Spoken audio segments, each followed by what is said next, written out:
My dear friends, my dear gods, my dear masters. Mindset ಬಗ್ಗೆ ನನ್ನ ಲೈಫಲ್ಲಿ ಒಂದು ಚಿಕ್ಕ ಎಕ್ಸ್ಪೀರಿಯನ್ಸ್ ಆಗಿದೆ. ಅದರ ಬಗ್ಗೆ ನಿಮಗೆ ನಾನು ಹೇಳಬೇಕು. ಪ್ರತಿ ಒಬ್ಬರ ಲೈಫಲ್ಲಿ ಯಾವುದೋ ಒಂದು ಅನುಭವ ಬರ್ತಾನೆ ಇರುತ್ತೆ. ಅನುಭವ ಥರನೇ ನಾವು ನೋಡಿದ್ರೆ ಪ್ರಾಬ್ಲಮ್ ಇಲ್ಲ. ಅದನ್ನು ಒಂದು ಭಾವನೆ, ಸರಿಯಿಲ್ಲದ ಭಾವನೆ, ಯಾವುದೋ ಒಂದು ಅಡ್ಡ ಅಂತ ನಾವು ನೋಡ್ಬಿಟ್ಟಿದ್ರೆ, ನೆಗೆಟಿವ್ ಆಗಿ ತಗೊಂಡಿದ್ರೆ ಅದು ಮತ್ತೆ ಹೋಗಲ್ಲ, ನಮ್ಮನ್ನು ಬಿಡಲ್ಲ. ಒಂದು ಸಣ್ಣ ಪುಟ್ಟ ಒಂದು ಎಕ್ಸಾಂಪಲ್ ನಾನು ಹೇಳ್ತೀನಿ. 1-2 ಸತಿ ನನಗೆ ಕಾರ್ ಪಾರ್ಕಿಂಗ್ ಮಾಡೋ ಸಮಯದಲ್ಲಿ ಪಾರ್ಕಿಂಗ್ ಸಿಕ್ಕಿಲ್ಲ, ತೊಂದರೆ ಆಯಿತು. ಆವಾಗ ನಾನು ಅಂದ್ಕೊಂಡಿದ್ದೀನಿ ಈ ಬೆಂಗಳೂರಲ್ಲಿ ಪಾರ್ಕಿಂಗೇ ಸಿಗಲ್ಲ. ಅದು ಮತ್ತೆ ಮೈಂಡಲ್ಲಿ ಇಲ್ಲ, ಬಿಟ್ಟಿದ್ದೀನಿ. ಆದ್ರೂ ಯಾವಾಗ ಎಲ್ಲಿ ಹೋಗಿದ್ರೂ ಪಾರ್ಕಿಂಗ್ ಸಿಗಲ್ಲ. ಆದರೆ ಸುಮಾರು ದೂರ ಕಾರ್ ಪಾರ್ಕಿಂಗ್ ಇಡೋದು, ಇಲ್ಲಿ ಇಡೋದು, ಅದು ಯಾವಾಗ್ಲೂ ಅದು ಸ್ವಲ್ಪ ಟ್ರಬಲ್ ಇತ್ತು.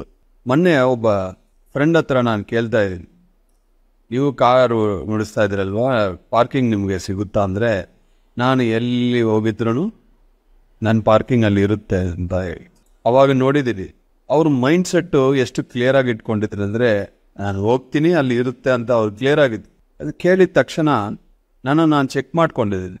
ಓಕೆ, ಇನ್ಮೇಲೆ ನಾನು ಎಲ್ಲಿ ಹೋಗಿದ್ರೆ ನನಗೂ ಪಾರ್ಕಿಂಗ್ ಸಿಗಬೇಕು ಅಂತ ಚಿಕ್ಕ ಮೈಂಡ್ಸೆಟ್ ಚೇಂಜ್ ಮಾಡ್ಕೊಂಡಿದ್ದೀನಿ. ಅವತ್ತಿಂದ ಇವತ್ತು ತನಕ ನನಗೆ ಪಾರ್ಕಿಂಗ್ ಪ್ರಾಬ್ಲಮ್ ಸಾಲ್ವ್ ಆಯಿತು. ಎಲ್ಲಿ ಹೋಗಿದ್ರೂ ಆ ಪಾರ್ಕಿಂಗ್ ಅನ್ನೋದು ನನಗೆ ಸಿಗ್ತಾ ಇದೆ. ಅದರಿಂದ ಎಷ್ಟೋ ಮೆಂಟಲ್ ಪೀಸ್ ಬಂದಿದೆ. ಯಾಕೆ ಈ ಎಕ್ಸಾಂಪಲ್ ಹೇಳ್ತಾ ಇದ್ದೀನಿ ಅಂದರೆ, ನಾವು ಎಷ್ಟೇ ಗ್ರೇಟ್ ಆಗಿದ್ರೂ, ಎಷ್ಟೇ ಸ್ಪಿರಿಚುವಲ್ ಆಗಿ ಪ್ರೋಗ್ರೆಸ್ ಆಗಿದ್ರೂ, ನಮ್ಮ ಒಳಗೇನು ಏನಾದರೂ ಒಂದು ಸಣ್ಣ ಪುಟ್ಟ ಇರುತ್ತೆ. ಅದನ್ನು ನಾವು ಕರೆಕ್ಟ್ ಮಾಡ್ಕೊಳ್ತಾ ಇರಬೇಕು, ಗ್ರೋ ಆಗ್ತಾ ಇರಬೇಕು. ಎಷ್ಟೊಂದು ಮೆಂಟಲ್ ಪೀಸ್ ಸಿಕ್ತು ನನಗೆ ಒಂದೇ ಒಂದು ಚಿಕ್ಕ ವಿಷಯದಲ್ಲಿ. ಇವತ್ತು ಬೆಳಗ್ಗೆ ಏನಾಯಿತು ಅಂತ ಒಂದು ಅನುಭವ ಹೇಳ್ತೀನಿ. ಯಾಕಂದರೆ ಅನುಭವದಿಂದ ನಮಗೆ ಎಷ್ಟೋ ವಿಷಯಗಳು ಗೊತ್ತಾಗ್ತಾ ಇರುತ್ತೆ, ಎಷ್ಟೋ ನಾವು ಕಲಿಬೋದು.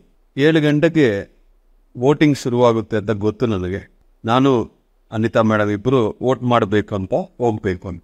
ಸ್ನಾನ ಆದಮೇಲೆ ವಾರ್ಡ್ರೋಬ್ಗೆ ಹೋಗಿದ್ರೆ ಈ ವೈಟ್ ಕಲರ್ ಡ್ರೆಸ್ ಹಾಕ್ಕೊಳ್ಳಿ ಅಂತ ಮೆಸೇಜ್. ಸಣ್ಣ ಪುಟ್ಟ ವಿಷಯಗಳಿಗೂ ನನಗೆ ಇಂಟ್ಯೂಷನ್ ಬರ್ತಾ ಇದೆ. ಆಯಿತು ಬಂತಲ್ವಾ ಅಂತ ಹಾಕ್ಕೊಂಡಿದ್ದೆ. ಇದು ಹಾಕ್ಕೊಂಡಿದ್ದ ತಕ್ಷಣ ನಾನೇನೋ ಒಂದು VIP ಪೊಲಿಟಿಷಿಯನ್ ಥರ ನನಗೊಂದು ಫೀಲಿಂಗ್ ಬಂತು. ಬೈಕಲ್ಲಿ ಹೋಗೋಣ ಅಂದರೆ ಬೇಡ, ಕಾರಲ್ಲಿ ಹೋಗುವಂಥ ಮೆಸೇಜ್ ಬಂತು. ಆಯಿತು, ಕಾರಲ್ಲಿ ಹೋಗೋಣ. ಆ ಪೋಲಿಂಗ್ ಬೂತ್ಸಲ್ಲಿ ಹತ್ರ ಪಾರ್ಕಿಂಗ್ ಸಿಗಲ್ಲ. ಯಾಕಂದರೆ ಪ್ರತಿಯೊಬ್ಬರು ಮೈಂಡ್ ಸೆಟ್ ಇರೋದು 7 ಗಂಟೆಗೆ ಹೋಗೋಣ, ಫಸ್ಟು ವೋಟ್ ಮಾಡೋಣ. ಯಾಕಂದರೆ 2 ಅವರ್ಸ್ ಆಗ್ಬೋದು, 3 ಅವರ್ಸ್ ಆಗ್ಬೋದು, 4 ಅವರ್ಸ್ ಆಗ್ಬೋದು, ಕ್ಯೂಗಳಿರುತ್ತೆ. ನೆಕ್ಸ್ಟ್ ಡೇ ನಾವು ಚೆನ್ನಾಗಿ ಬೇರೆ ಕೆಲಸ ಮಾಡ್ಬೋದು. ಎಲ್ಲರಿಗೂ ಇರುತ್ತಲ್ವ ಮೈಂಡಲ್ಲಿ. ನಾನು ಅಂದ್ಕೊಂಡೆ ನಾನು ಹೋಗಿ ವೋಟ್ ಹಾಕಿ ನಾನು ಆಫೀಸ್ಗೆ ಹೋಗಬೇಕು ಅಂತ. ಏನಾಯಿತು ಅಂದರೆ, ನನಗೆ ಎಲ್ಲಿ ವೋಟ್ ಹಾಕಬೇಕು ಎಕ್ಸಾಕ್ಟ್ ಆಪೋಸಿಟ್ ಪ್ಲೇಸಲ್ಲೇ ಪಾರ್ಕಿಂಗ್ ಸಿಗ್ತು. ಅಲ್ಲಿಂದ ಜಸ್ಟ್ ರೋಡ್ ಕ್ರಾಸ್ ಆಗಬೇಕಷ್ಟೆ. ಮುಂಚೆ ಏನಾಗುತ್ತೆ, ಪಾರ್ಕಿಂಗ್ ಸಿಗಲ್ಲ, ದೂರ ಇರುತ್ತೆ, ಕಷ್ಟ ಇರುತ್ತೆ, ಟ್ರಾಫಿಕ್ ಇರುತ್ತೆ, ಎಲ್ಲೋ ಆಗಬೇಕು ಇದು ಮೈಂಡ್ ಸೆಟ್ ಒಂದಿತ್ತು.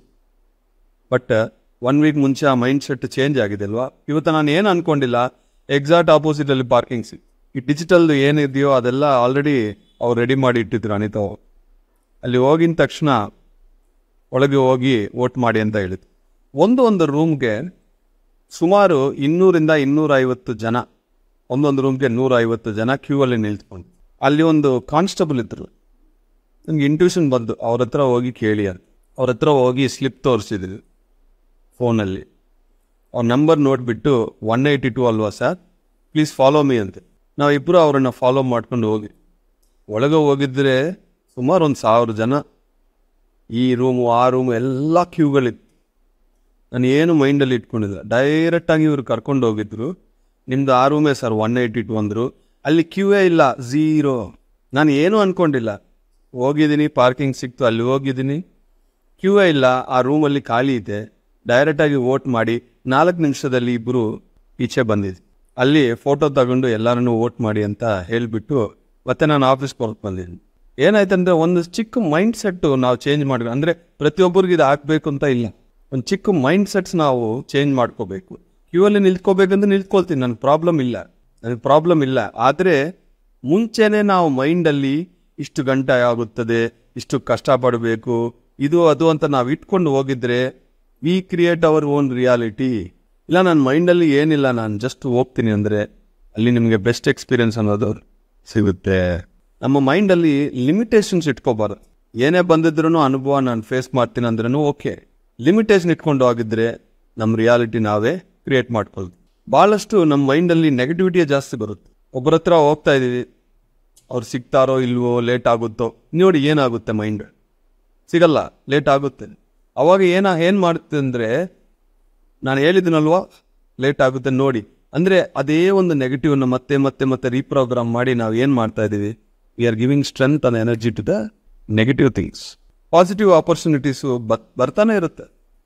ಒಂದು ಪಾಸಿಟಿವ್ ಆಗಿ ಯೋಚನೆ ಮಾಡಿ, ಇಲ್ಲಾಂದರೆ ಯಾವುದು ಯೋಚನೆ ಮಾಡಬೇಡಿ, ಎಕ್ಸಾಕ್ಟಾಗಿ ಮಿರಕಲ್ಸ್ ನಡೀತಾ ಇರುತ್ತೆ. ಯಾಕೆಂದರೆ ಒಂದು ಬರ್ತಾ ಇದೆ ಅಂದರೆ ಅದಕ್ಕೆ ಅಡ್ಡ ಹಾಕೋದು ನಾವೇ, ಮತ್ತೆ ಬೇರೊಬ್ಬರನ್ನು ಸಿಚುವೇಶನ್ಸ್ ನಾವು ಬ್ಲೇಮ್ ಮಾಡಿ ಜಡ್ಜ್ ಮಾಡಿಬಿಡ್ತು. ನನ್ನ ಸಮಯ ಅನ್ನೋದು ತುಂಬ ಇಂಪಾರ್ಟೆಂಟ್. ಈ ಸಮಯದಲ್ಲಿ ಒಂದೊಂದು ನಿಮಿಷ ನಮಗೆ ಏನೇನು ಸಮಯ ಸಿಗುತ್ತೋ ಆ ಸಮಯದಲ್ಲಿ ಸ್ಪಿರಿಚುವಲ್ ಆಗಿ ಏನೋ ಒಂದು ಮಾಡಬೇಕು ಅನ್ನೋದು ನನಗೆ ಯಾವಾಗಲೂ ಇರುತ್ತೆ. ಸಮಯ ವೇಸ್ಟ್ ಮಾಡೋದು ನನಗೆ ಇಷ್ಟ ಇಲ್ಲ. ಯಾವಾಗ ನನ್ನ ಸಮಯವನ್ನು ಹೈಯೆಸ್ಟ್ ಪರ್ಪಸ್ಗೆ ನಾನು ಉಪಯೋಗಿಸ್ಬೇಕು ಅಂತ ಇದೆಯೋ, ನನಗೆ ಎಲ್ಲಿನೂ ಸಮಯ ವೇಸ್ಟ್ ಆಗಬಾರ್ದು ಅಂತ ನೇಚರ್ ನನ್ನನ್ನು ನೋಡ್ಕೊಡುತ್ತೆ. ಭೂಮಿ ತಾಯಿ ನನಗೆ ಆ ಒಂದು ಆಪರ್ಚುನಿಟೀಸ್ ಕ್ರಿಯೇಟ್ ಮಾಡು. ಸೊ ಮೈಂಡ್ ಸೆಟ್ಸು ನಾವು ನಮ್ಮನ್ನು ಅಬ್ಸರ್ವ್ ಮಾಡಬೇಕು. ಒಬ್ಬರು ಬರ್ತಾ ಇದ್ದಾರೆ, ನಾವು ಒಂದು ಕಡೆ ಹೋಗ್ತಾ ಇದ್ದೀವಿ, ಒಂದು ಕೆಲಸಕ್ಕೆ ಹೋಗ್ತಾ ಇದ್ದೀವಿ, ಒಂದು ವ್ಯಾಪಾರಕ್ಕೆ ಹೋಗ್ತಾ ಇದ್ದೀವಿ, ಧ್ಯಾನ ಕೇಂದ್ರಕ್ಕೆ ಹೋಗ್ತಾ ಇದ್ದೀವಿ. ಒಂದು ಏನು ಇಟ್ಕೋಬಾರ್ದು, ಇಲ್ಲ ಅಂದರೆ ಪಾಸಿಟಿವ್ ಆಗಿ ಇಟ್ಕೊಳ್ಳಿ. ಅವಾಗ ನೋಡಿ ಎಷ್ಟು ಆಪರ್ಚುನಿಟೀಸ್ ನಿಮಗೆ ಟ್ಯಾಪ್ ಆಗುತ್ತೆ. You create your own reality. ಚಿಕ್ಕ ಚಿಕ್ಕ ವಿಷಯದಲ್ಲಿನೂ ನಮ್ಮ ಮೆಡಿಟೇಷನ್ ಶಕ್ತಿ ಅನ್ನೋದು ನಮಗೆ ಹೆಲ್ಪ್ ಮಾಡ್ತಾನೇ ಇರುತ್ತದೆ. ಇದಕ್ಕೆ ಚಿಕ್ಕದು ದೊಡ್ಡದಂತ ಇಲ್ಲ, 24 ಗಂಟೆ ನನಗೆ ಅದು ಫ್ಲೋ ಆಗ್ತಾನೆ ಇದೆ. ಪ್ರತಿಯೊಬ್ಬರಿಗೂ ಆ ಥರ ಆಗ್ತದೆ. ಅವಾಗ ಜೀವನ ಅನ್ನೋದು ತುಂಬ experiences fulfilled, positive experiences fulfilled life ಆಗಿ ನಮಗೆ ಇರುತ್ತೆ. Thank you very much my dear masters.